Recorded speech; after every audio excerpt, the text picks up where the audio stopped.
qu'est-ce qu'ont en commun un commanditaire étranger de l'assassinat d'un Canadien, un seul Canadien, un tyran qui a ordonné le débitage d'un journaliste dans un consulat de Turquie et un dirigeant tortionnaire qui réduit au silence toute forme d'opposition? Je vous le donne en mille, Monsieur le Président, ils sont tous les honorables invités du premier ministre au G7.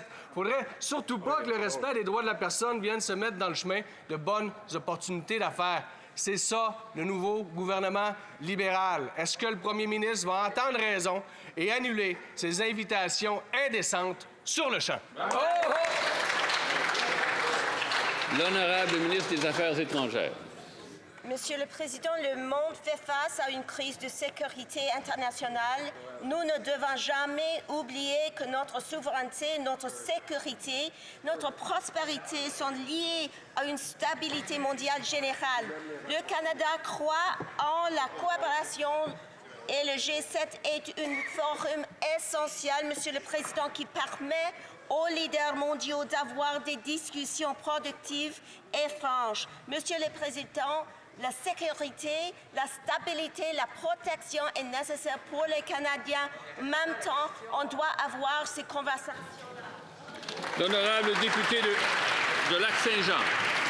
Monsieur le Président, à ceux qui fuient la persécution, la terreur et la guerre, écrivait Justin Trudeau, bienvenue au Canada. On se rappelle du fiasco que ce tweet-là a engendré et les impacts que ça a eu sur notre capacité d'accueil. N'empêche que Justin Trudeau voulait accueillir les persécutés et le nouveau premier ministre choisit d'accueillir les persécuteurs.